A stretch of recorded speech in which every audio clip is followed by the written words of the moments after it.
Isang mabiyaya at pinagpalang araw po sa ating lahat. Magandang hapon po sa lahat ng bumubuo ng SCB family at maging sa atin pong mentor, Pastor Wilbert, at sa kanya pong may bahay, Pastora Hasmin.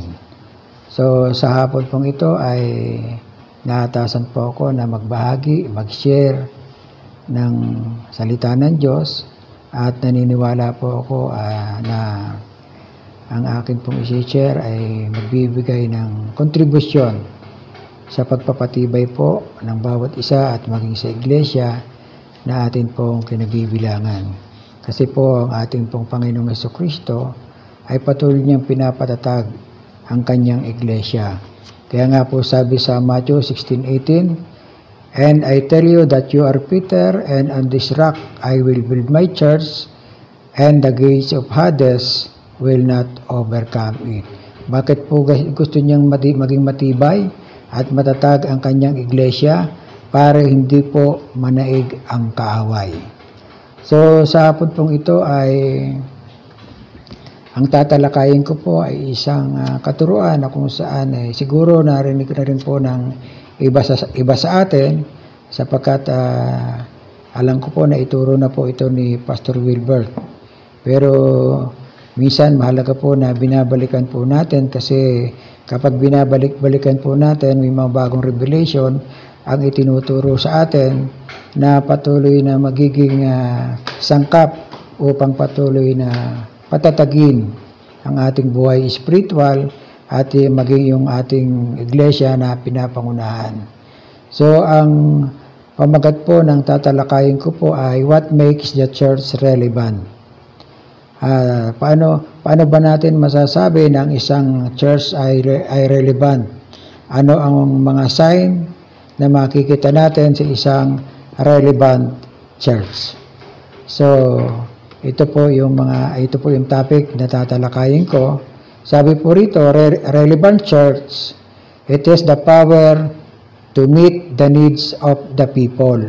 Ito po pala yung isang palatandaan na ang isang church ay relevant. Naroon po yung kapangyarihan ng Diyos para kumatag po sa pangangailangan ng tao.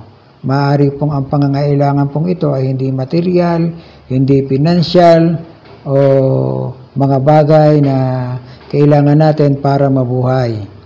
Pero ang mahalaga po, maintindihan po natin kung ano ang mga bagay nito. Sabi po rito, the church must find the awesome power of God to meet the needs of the people on site and on arrival. Ang unang-unang kailangan po ng tao o natin ng mga mananampalataya ay yung kapangyarihan po ng Diyos. Natutulong po sa atin upang tayo po ay tumayo, upang labanan po natin yung mga hamon po sa buhay, upang hindi makapanaig ang kapangyarihan ng kadiliman.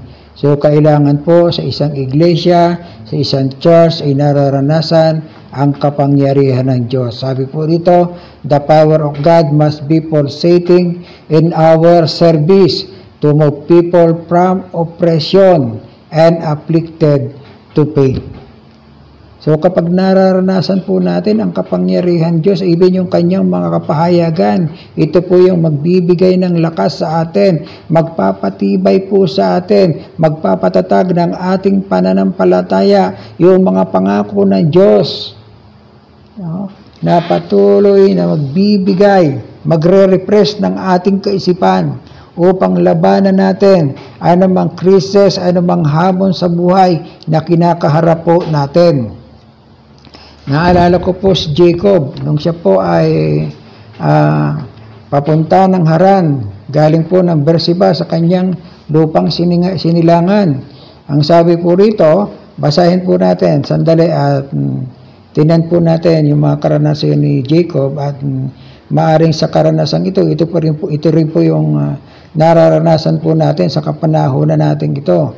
Umalis si Jacob sa Beersheba at nagpunta sa Haran.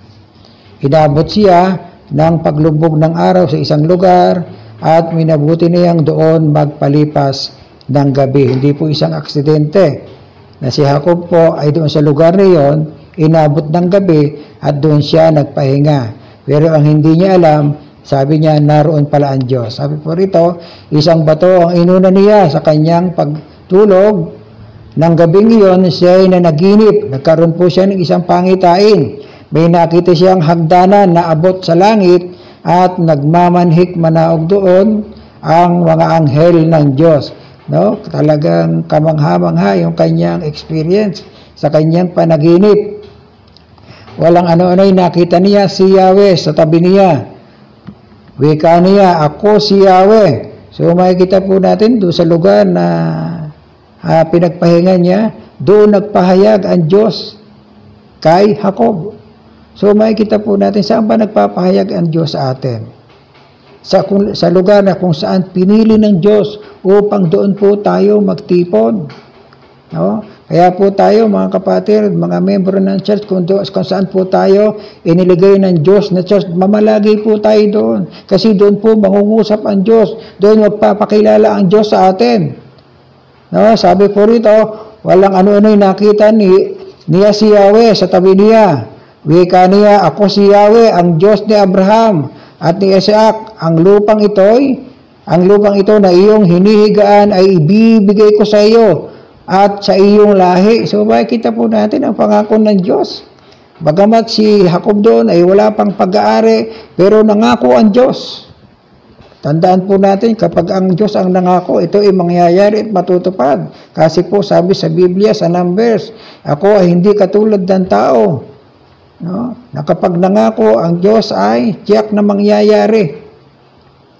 Sabi po rito, basahin po natin ang mga pangako. Ang lupang ito na iyong hinihigan ay bibigay ko sa iyo at sa iyong lahi. Darami sila na parang alikabok sa lupa at lalaganap sila sa 4 na sulok ng daigdig. Si Jacob po noon, wala pang asawa. No? At ang layunin, kung bakit siya papuntang Haran, ay para mag-asawa. Pero ang pangako ng Diyos, wala pang asawa. Dadami kayo. Kaya kung ikaw ay bitata ngayon, no? O maaring naghahanap ka pa ng mapapangasawa, ang pangako ng Diyos, dadami kayo.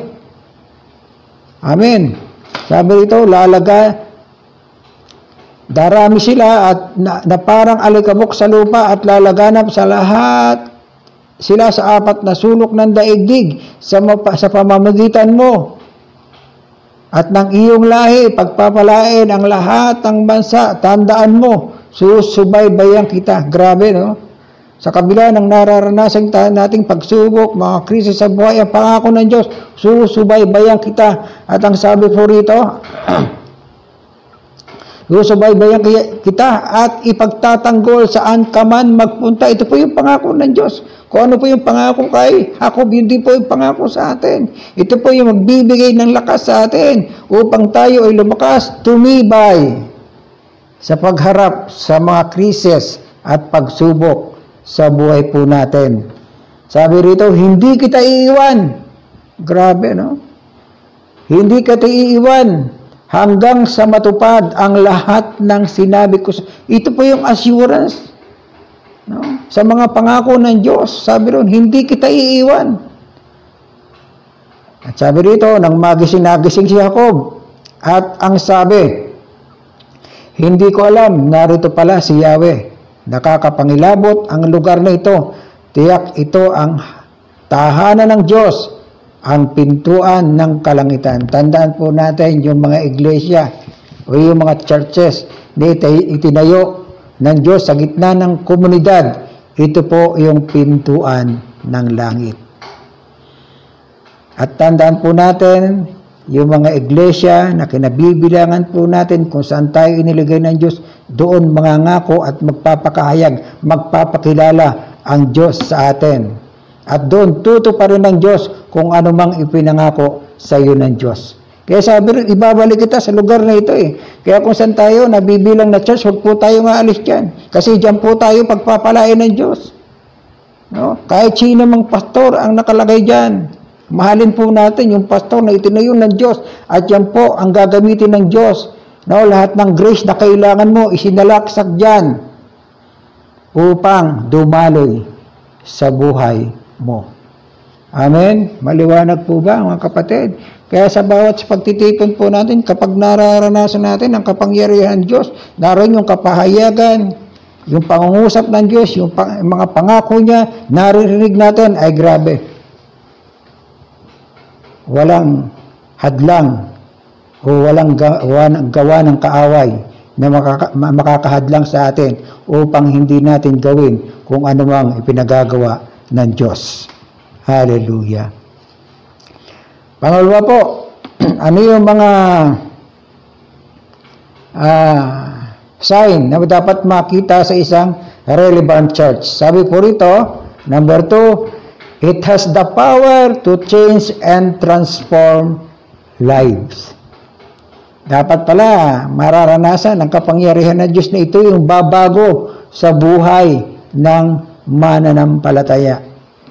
Kasi dapat ang isang mananampalataya hindi siya dapat manatiling karnal. Kasi maraming mga Kristiyano ngayon nasabi lang mananampalataya pero yung buhay nila ay hiwalay ayon sa pinanampalataya nila. Sabi po rito, the church must possess the power of the Holy Spirit to bring life transformation to those who come into His presence. Amen? Kaya pag ang banal na Espiritu ang nagdudwell sa atin, yung kapangyarihan ng banal na Espiritu, ito yung babago sa atin. Glory to glory. Kaya nga po, merong fruit of the Holy Spirit eh. Kaya dapat lagi tayong napupuspos ng kapangyarihan ng Diyos. Hallelujah. Sabi po rito, they must be changed by His presence and become changed into His likeness. Kapag araw-araw po tayo napupuspos ng kapangyarihan ng Diyos, magiging kawangis po tayo ng ating Panginoong Jesucristo. Kung ano mang ginagawa ng ating Panginoong Jesucristo, paano ba maging kawangis ng ating Panginoong Jesucristo? Kung ano yung ginagawa niya, yun din ang gagawin natin. Kung anong attitude ang ating Panginoon, yun din ang attitude na dapat makita sa atin. Sabi po rito, they must be changed by His presence and become changed into His likeness. Not everyone has needs. Not everyone needs healing, but all needs to be transformed into the image and likeness of Christ. Hindi po lahat nangangailangan ng mga material na bagay, pinansyal. At hindi rin po lahat nangangailangan ng kagalingan. Pero ang lahat po nangangailangan magkaroon ng transformation sa kanilang buhay. Kasi ito po yung dapat makita sa buhay ng isang mananampalataya. Matransform po ang kanilang buhay katulad ng ating maging kawangis tayo ng ating Panginoong Jesucristo sa layunin at pag-iisip sa purpose. Hallelujah. Sabi po rito, we need to model a church that transform lives. They are no longer the same as they change forever. Katulad po ng isang magnanakaw. Dati nagnanakaw siya, pero nung makilala niya ang Panginoon, naranasan niya ang kapangyarihan, nagkaroon ng total transformation, hindi na siya nagnanakaw. Naghanap buhay na po siya. At yung dating greed, naging mapagbigay na. So makita po natin ang karanasan ni Zacchaeus. Sino po si Zacchaeus? Siya po ay maniningil ng buwis. At sabi rin, siya isang napakayaman tao. Pero nung ma-encounter niya ang ating Panginoong Jesucristo, maranasan ang kanyang kapangyarihan, nagkaroon ng total transformation sa kanyang buhay. Ang sabi niya, ang kalahati ng kanyang kayamanan, ibibigay ko sa mga mahihirap. Biro niyo yung dating greed, magnanakaw, naging mapagbigay. Bakit? Naranasan yung kapangyarihan ng Diyos. Katulad din po ni Apostol Pablo. Sabi po rito sa Galatians 2:20, I have been crucified with Christ, and it is no longer I who live, but Christ liveth in me. And the life which I now live in the flesh, I live by faith in the Son of God, who loved me and gave Himself up for me. Sino ba si Apostol Pablo? Ito po yung umuusig sa iglesia eh. Pero nung ma-encounter niya ang ating Panginoong Hesukristo, naranasan ang kanyang kapangyarihan, nagkaroon ng total transformation. Ngayon, hindi na siya kaaway ng Diyos. Siya ay kapanalig na ng mga mananampalataya. Kaya po, ang sabi sa 2 Corinthians 5:17, therefore, if anyone is in Christ, he is a new creation. The old things pass away. Behold, new things have come. Amen? Kaya nga tayo, binago na ng Diyos eh. Diba? Kita naman natin yung dating ugali po natin. Pero ngayon, dahil naranasan natin ang kapangyarihan ng Diyos, tayo ngayon naghahayag na ng kabutihan ng Diyos. Dati tayo kaaway ng Diyos, pero ngayon tayo ay mga anak ng Diyos. Amen? Number 3, it carries the message of truth and righteousness. Dapat ito ang makita sa atin. No? Hindi lang natin alam ang katotohanan, kundi nakikita sa buhay po natin. It carries the message of truth. Hallelujah. And righteousness.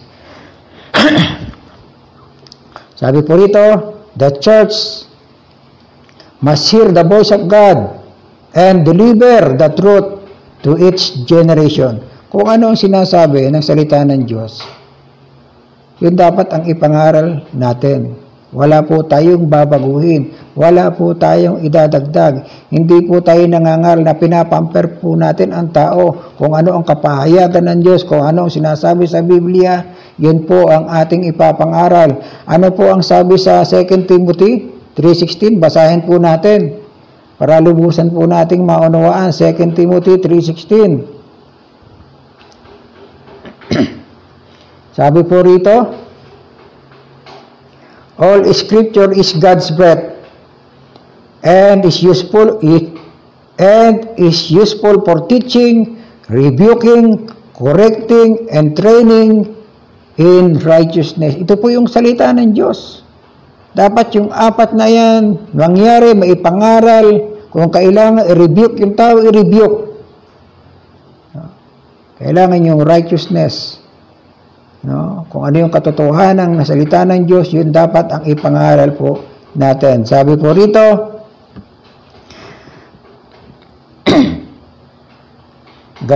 God must open our ears morning by morning so that we will have the tongue of disciple, so that we can instruct others in the way and pattern we walk. Kaya po tayo mga pastor, nag-aaral po tayo, patuloy po tayo nag-aaral, patuloy po tayo nakikinig ng salita ng Diyos, ng mga kapahayagan ng Diyos para ituro doon sa mga tao na sa mga membro po natin. Kaya nga po, hindi po tayo, sabi nga ang mga mananampalataya dapat continuous learning. Tayo po ng mga pastor, patuloy po tayo nag-aaral para ituro po natin sa mga tao na umaasa po sa atin.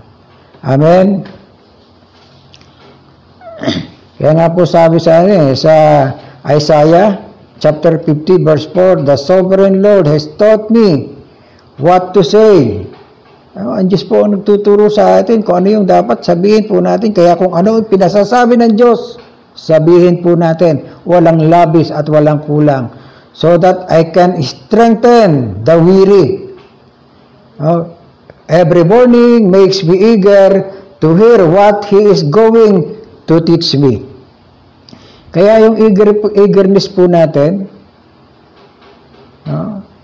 sa pag-aaral, sa pagbubulay ng salita ng Diyos, talagang naroon ang desire natin eh. Kasi kung hindi, tayo po mga pastor, kung hindi po tayo matututo, ano yung ituturo, ano yung ipapakain natin sa mga membro po natin. Hallelujah. At ito po yung basahin po natin ito sa Acts. Sabi po rito, then Peter continued preaching for a long time. continue, hindi po tumitigil sa pagtuturo ng katotohanan na nagbubula po sa salita ng Diyos. Sabi po rito, for a long time, strongly urging all His listeners, save yourself from this crooked generation. Tandaan po natin, tayo po hindi po makakatayo, no? Sa gitna ng sanlibutan ito o sa gitna ng crooked generation kung wala yung katotohanan ng salita ng Diyos na nasa ating buhay. No? Ano po yung pang-apat? Pang-apat po, it captures and captivate the presence of God. Ito po yung katotohanan na dapat makita sa isang iglesia, no? Na dapat makita kung isang iglesia ay talagang relevant.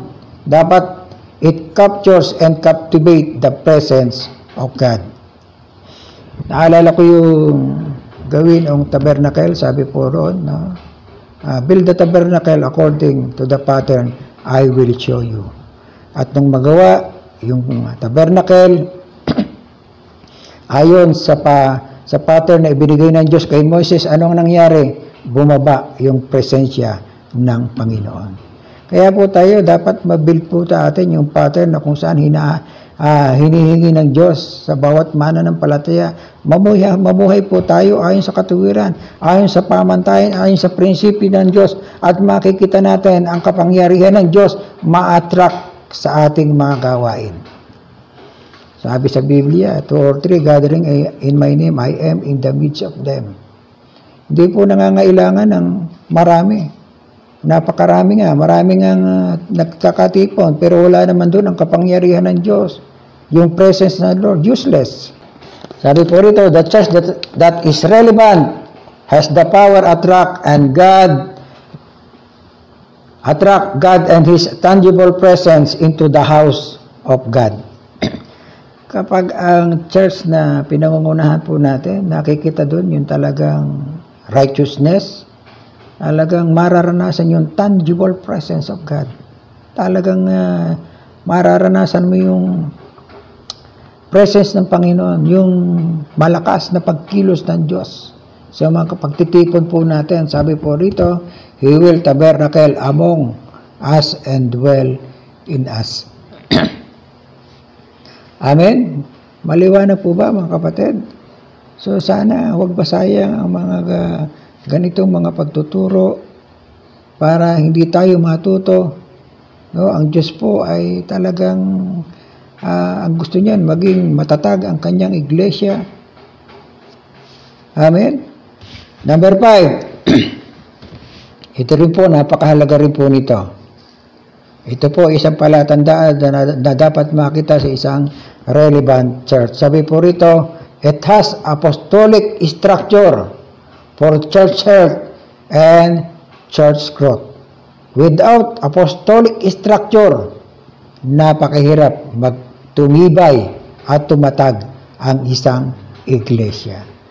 Pasalamat po tayo mga kapatid. Napabilang po tayo sa isang samahan na kung saan patuloy nagpapatibay, nagpapatatag ng iglesia natin. No? Alam po ninyo, noong una talagang napakahirap. Hindi natin alam kung ano yung direksyon, kung ano yung ituturo natin para maging matibay, tumatag yung mga kapatiran po natin. But praise God, may Pastor Wilbert na ginamit ng Diyos para even tayo ng mga pastor ay maging matibay at tumatag sa pananampalataya at nalaman natin ang tamang direksyon na dapat nating lakaran upang maabot po natin yung destiny na dapat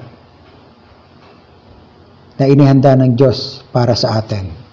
Amen? Sabi po rito, tulad ng isang gusali, kayo itinayo sa pondasyong iniligay ng mga apostol. Maliwanag po ang sinasabi, itinayo, inilagay ng mga apostol at mga propeta, at ang batong panulukan ay si Kristo. Kaya napakahirap po kahit isang napakalaking churches, no? Kung wala yung apostolic structure, mahirap po isang araw, mabubuwag din po yan. Maaring hindi man mabuwag, kaya lang hindi patuloy na titibay, hindi na patuloy. Isang araw, sila mismo mag-aaway-away yan. Kasi hindi po nadidil. Hindi nawawala yung mga inaccurate behavior ng mga mananampalataya. Without apostolic structure, walang lakas yung pastor para ipangaral yung katotohanan na dapat maunawaan ng mga mananampalataya ng bawat membro ng iglesia. Kasi po, minsan, sa pangangaral natin, minsan, nagiging maingat tayo, pero kapag tayo na meron tayong apostolic anointing, hindi po tayo takot kasi ang gusto po natin matuto. No? Marating, maabot ng mga kapatiran, ma-reach nila yung destiny na gustong paglagyan ng Diyos sa kanila. Amen? Sabi po rito,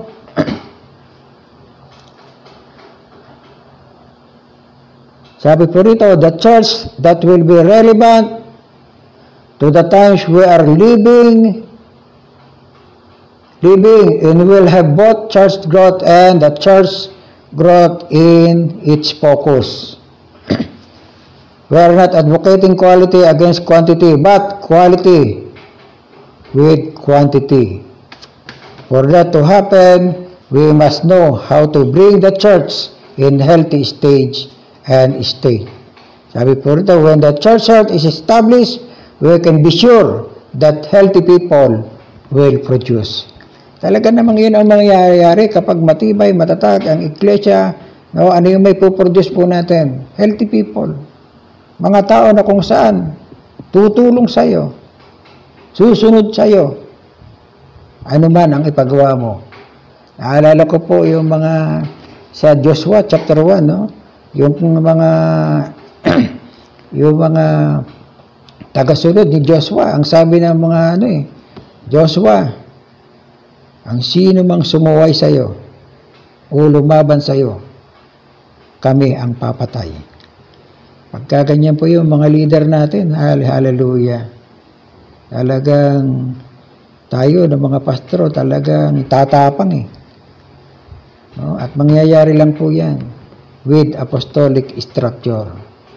No? Sabi po rito, when the church health is established, we can be sure that healthy people will produce. Makakapag-produce po tayo ng mga taong susuporta. Ano mang ipagawa ng Diyos sa atin. We need our own list of mighty men who will give strong support because they are strong men. Then the kingdom will also be strengthened. At ganito yung mga church natin. Welcome, the unusual church. Hallelujah. The heaven is open. At handang ipagkaloob ng Diyos ang lahat ng kailangan natin. Number 6, it has an arrowhead leaders with a mandate from God. No? It has an arrowhead leaders with a mandate from God. Ito yung mga manggagawa na kung saan yung gagawin lahat ng mandato. No? Yung mga leader na kung saan kung ano yung mandato ng Diyos, yun ang gagawin. Sabi po rito, the church that will be relevant for the future will be one who has an arrowhead leader, who has secured the covenant with God, and he has received a mandate from God to operate where he is and what he has been called to do. Hallelujah. Kapag narito na po tayo sa ganitong stage, ay grabe na. Talagang masarap magpastor. Amen? Number 7. Sabi po rito, it possesses the power to prevail and the grace to govern. Ito na yung gusto nating mangyari. It possessed the power to prevail and grace to govern. Sabi po rito, the church that is relevant has the supernatural power to break every limitation that come its way so that they can finish God's assignment and purpose. Hallelujah. Wala nang gawa ng kaaway. Nahadlang sa atin. Bakit? It possesses the power to prevail, no? And grace to govern. Kasi ang lahat ng backup, kapangyarihan ng Diyos, mga manggagawa, backup na sa atin. Hallelujah. Wala nang makakahadlang sa atin. Sabi po rito, they have the grace to make sabi po rito, the church that is relevant has the supernatural power to break every limitation. Amen. Wala nang makapipigil talaga eh. Ito na yung sinasabing advance the kingdom of God. Oh? The kingdom of this world will become the kingdom of our Lord Jesus Christ. Amen. They have the grace to make wealth and find the needed resources to finish God's assignment for them like Isaac. Lahat ng provision na kailangan natin, provided by the Lord. Basta gawin lang po natin ang ipinagagawa ng Diyos. Welcome, the Unusual Church. Mga kapatid, wag po tayong matakot. Krisis, hindi yan makakapigil para hindi natin magawa kung ano ang ipinapagawa ng Diyos. God will provide all our needs according to His riches and glory. So makikita po natin yung kapanuhan ni Isaac, no? Kung babasahin po natin ang Genesis 26, tingnan nga po natin. Genesis 26 verse 12 to 16. Nang taong iyon si Isaac ay nagsaka sa lupain ng Gerar at makasandaang ibayo ang kanyang inani kaysa kanyang itinanim. Kita ninyo, pag-will ng Lord at pagkasama natin ng Diyos, walang problema kung saan man tayo lugar naroon. Ang mahalaga, kasama natin ang Lord at anumang gawin po natin kapag kasama natin ang Diyos, naroon ang katagumpayan. Amen? So makikita po natin, pinagpala siya ni Yahweh, patuloy na lubago ang kanyang kabuhayan at siya ay naging na pakayaman. Grabe, no? Alam nyo, mga kapatid, ang gusto ng Diyos, payamanin tayo lahat. Kasi bakit? Gusto ng Diyos, maparangalan ang Diyos sa pamamagitan po natin. Kaya wag tayong matakot, mag-alala. Kung ano mang pinangako ng Diyos, ito ay kanyang tutuparin, katulad po ng pangako kay Jacob. Kaya lang, ito yung nakakalungkot. Sabi rito, nainggit sa kanya ang mga Pilisteo. Alam nyo, kapag umuunlad tayo, may maiinggit eh. No, yan po lagi sinasabi ni Pastor Wilbert. Kapag umaangat ang kabuhayan natin, may maiinggit. At hindi lang yung mga tagalabas, even yung mga kasamahan natin, minsan maiinggit sila. No? Sabi po rito, nainggit sa kanya ang mga Pilisteo sapagkat marami siyang alipin at mga kawan ng tupa at baka. Kaya't anong ginawa? Kaya tinabunan nila ang mga balong ginawa ng mga alipin ni Abraham nung ito'y nabubuhay pa. Sinabi ni Abimelech, umalis ka na, Isaac, mas makapangyarihan ka pa ngayon kaysa amin. Ito eh.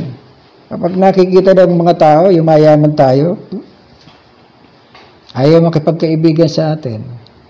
No? Pinapalayas tayo. Kasi bakit? May inggit sila. Pero, ay mamapatay sila sa inggit. Kasi bakit? Eh kasama natin ng Diyos eh.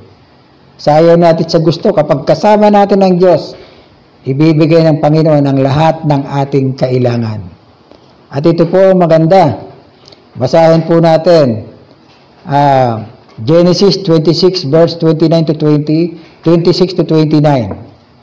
Tumating si Abimelech sa buhat sa Gerar kasama si si Ahuzat na kanyang tagapayo, at si Pikol na pinuno ng kanyang hukbo. Tinanong siya ni Isaac. Siyempre, tatanong siya, pinalayas po ko ngayon. Bakit ngayon narito ka? Sabi rito, tinanong siya ni Isaac, bakit mo ako dinalaw? Hindi ba't galit ka sa akin at ako'y pinalis mo sa iyong lubayan? No? At ito ang sagot nila, naniniwala kami ngayon, nakasama mo ang Diyos. Tandaan po natin, kapag nakita ng mga tao, nakasama natin ang Diyos, yung mga kaaway natin. Hallelujah. Makikipagbati sa atin. Amen? Sabi po rito, naniniwala kami. Ngayon, nakasama mo ang Diyos. Nais naming makipagkasundo sa iyo. Tandaan natin, yung mga kaaway natin, makikipagkasundo yan. Huwag kayong mag-alala. Sila ang lalapit sa atin. Amen? Sabi rito, sapagkat hindi ka, ipangako mo sanang hindi mo kami pipinsalay. Alam po ninyo, bakit natatakot? Kasi kapag kinalaban tayo ng tao, ang Diyos ang kinakalaban nila. At ang sabi sa Biblia sa Acts, kapag kinakalaban mo ang Diyos, para kang sumisipa sa patalim. Amen? Tandaan mga kapatid, huwag kayong matakot sa sino mang kumakalaban sa inyo. Bakit? Kapag kayo kinakalaban, ang kinakalaban nila ay ang Diyos. At kapag kinakalaban nila ang Diyos, para silang sumisipa sa patalim. Ang sinusugatan nila, sarili nila. Amen? Kaya nakipagkasundo yung mga kaaway ni Isaac. Sabi rito, pinakitaan ka namin ng mabuti. At hindi ka namin ginambala sa iyong pag-alis. Ikaw ngayon ang pinagpapala ni Yahweh. Praise the Lord. Tandaan po natin mga kapatid, kapag kasama natin ang Diyos, anumang panahon meron, crisis man, pandemic man, pagpapalain ka. Huwag kang mag-alala. Ibibigay ng Diyos ang lahat ng kailangan natin. Kasi ang Diyos ang nangako sa atin, hindi katulad ng tao. Kaya nga, paano tayo hindi titibay? Paano tayo hindi lalaban? Kapag ganito ang naririnig ng mga mananampalataya, ng mga tao na tinuturuan po natin, hallelujah, tatayo sila at maninindigan sa pananampalataya at gagawin kung anumang ipinapagawa ng Diyos. Kasi ang nangako sa atin isang buhay na Diyos na may dalang ng langit at ng lupa. At tandaan natin, sabi nga, kung ano man ang ipinangako kay Isaac, kay Abraham, kay Jacob, ito po ay mangyayari din sa atin. Sapagkat ang sabi sa Biblia, ang sino mang may kaugnayan kay Kristo, kung ano mang ipinangako niya kay Abraham, ito ay gagawin niya sa atin na mga nananalig at nanampalataya sa ating Panginoong Jesucristo. Ang sino mang nananalig sa ating Panginoong Jesucristo, tayo ngayon ay lahi din ni Abraham. Amen? Kaya kung ano mang ipinangako ng Diyos kay Abraham, kay Isaac, kay Jacob, ito po ay mangyayari din sa kapanahunan po natin. Amen? Maliwanag po ba mga kapatid? So naniniwala po ako na kahit kaunti nakapag-ambag po ako ng kalakasan, biyaya at papapala sa buhay po natin bilang mga mananampalataya, mga kapastoran, mga manggagawa, lakaran lang po natin kung ano ang prinsipyo ng Diyos, kung ano yung pamantayan ng Diyos, at makatitiyak po tayo ng Diyos, hindi po tayo pababayaan. Pandemic man, crisis man sa buhay, wala po tayong dapat ikabahala. Sabi sa Biblia, seek ye first the kingdom of God and His righteousness, and all these things shall be added unto you. Ito po yung prinsipyo ng Diyos. Hallelujah. Tayo po ay manalangin. Dakila at makapangyarihang Diyos, inilideklara ko na ikaw ang Diyos na makapangyarihan sa lahat, ang Diyos na magkakaloob sa lahat ng aming mga pangangailangan. Ikaw ang Diyos ang magpapatatag, magpapatibay sa aming pananampalataya. Hallelujah. Kaya salamat, Panginoon, sa mga ginagawa mo at gagawin mo pa, Panginoon. Patuloy kaming umaasa at nagtitiwala sa iyo. Panginoon, pagpalain mo rin ang buhay ni Pastor Wilbert, ng kanilang buong sambahayan, ng buong SCB family, ang mga kapastoran, Panginoon, at ang mga tao na pinapangunahan po namin, Panginoon. Patuloy na ang biyaya at pagpapala ay patuloy na dadaloy sa buhay po namin. Ama, salamat sa hapong ito. Sa iyo po ang papuring pagsamba sa pangalan ni Jesus. Amen, amen, amen, amen. Were you blessed with the message today? If so, please like, subscribe, and hit the bell button below for updates. Thank you for watching and see you next streaming.